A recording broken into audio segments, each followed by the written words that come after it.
All right. Thank you. Mr. Enos, do you want to weigh in to add anything or supplement information or material?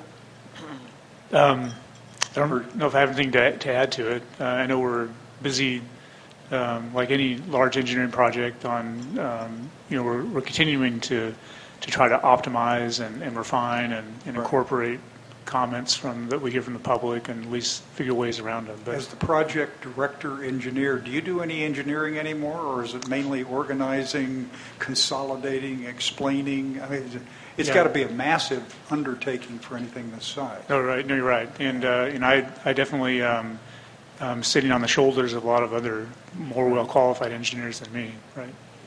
Okay. Great. I want to thank Gordon for the presentation that you gave earlier. I guess it was last week now.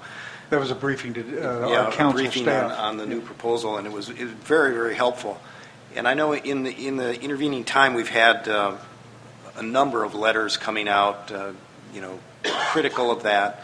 And I wonder if you would want to say something. I know one of the things that Friends of the River, the Environmental Water Caucus, and others had suggested is that the tunnels are larger than they were proposed when it was 15,000 CFS. I wonder if you would like to explain the hydraulics a little bit and clear up some of what appears to be misconceptions on their part. Okay, sure. Yeah, back when we were looking at a much larger system, 15,000 CFS, it was really, for all intents and purposes, a pressurized pipeline. And by going back and going to where it's an all-gravity system, in order to the main control in a gravity system is the friction that you have on a pressurized line. You can use a much more constricted pipeline, but once you go to gravity, you don't have that pressure anymore that's artificially imposed by a pumping system, where all you're relying on is gravity to overcome friction in the line. So by doing that, by increasing the size of the tunnel, you reduce the amount of friction, but you do need to increase it, and that's why we've gone from a 33-foot to a 40-foot tunnel. I would assume there's a significant energy savings in going to the gravity flow. Do you know how much that is? Oh yeah. No. So, there's been a substantial one. I don't have the number off the top of my head, but I think we've eliminated a fairly substantial pumping plant that we had to move the water south, and by eliminating that from a capital cost as well as a long-term power consumption cost, we've reduced the cost substantially. Thanks.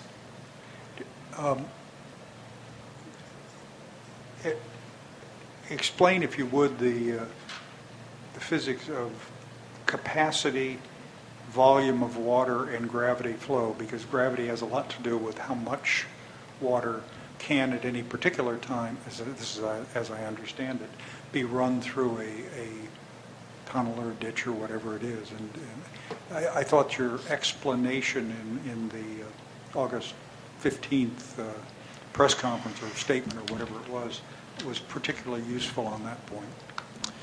Okay, well, I've been trying to make an analogy between what a lot of farmers in the valley will use because farmers use gravity to run their irrigation systems in many and it's really like what we've gone to is like where you'd have a standpipe in a farm, and what you have to so we're pumping the water out of the river into what we call our forebay, which really acts like a standpipe.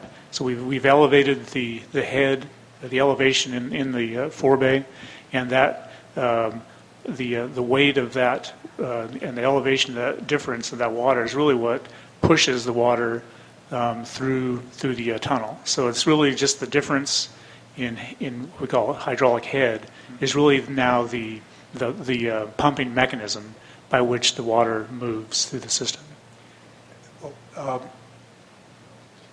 And the limitations of your ability to force water through a gravity flow system also has something to do with the capacity performance of the system overall. And one of the issues, and I think this is what Mr. Knopp was getting at, is the question of, well, you can run it continuously and constantly send water down at the highest possible volume. But as I understand it, without pressurization, there's a problem with that. Right. So we've sized the tunnel to be able to handle the capacity which we have now, which is the 9,000 CFS. So if we wanted to move more than the 9,000, we'd have to either increase the amount of intakes we have on the river, because that's how we're sizing it. So we'd have to add more onto it, which we've eliminated too, or we'd have to go and that's really the kind of the control point. We can, if the intake is 3,000 CFS, we can't divert more than that, and regardless of what the actual tunnel can move, that's really where our limitation is at, is what we can actually divert off the river.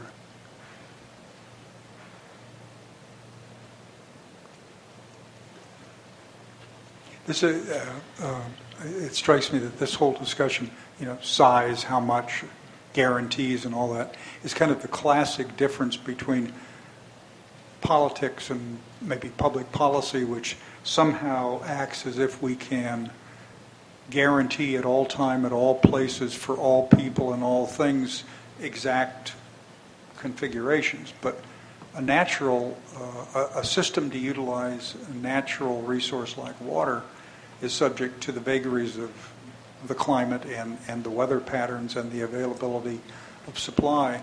And it's also subject to the vagaries of the system as it's designed and built. If you wanted to go beyond that capacity in the future, I'm not saying this plan proposes it, but if you did, am I correct in assuming you'd probably wind up suggesting more intakes and pressurization, not just one? I mean, I'm just guessing. Right. The likelihood, you definitely would have to put in more intakes. You definitely, in order to, because again, our limitation now is the 3 we have. And in order to, even if you had to expand those, it would mean you'd have to enlarge the whole facility. You could put more pumps in, but again, you'd be adding to the capacity. And then you would have to, so that's really the main issue, is how to get more water out of the river. Otherwise, you could build you could build even a larger tunnel, but you're still constrained by what you're diverting off the river. Right. So if I could take a crack at, answering, what the fear is a little bit more directly, and that is we have proposed 9,000 CFS intake capacity, and we have tunnels that are bigger than that because they need room to allow for gravity flow. And the reality is it isn't simply that later on another intake could be added and the capacity of those tunnels would be used to move even more water.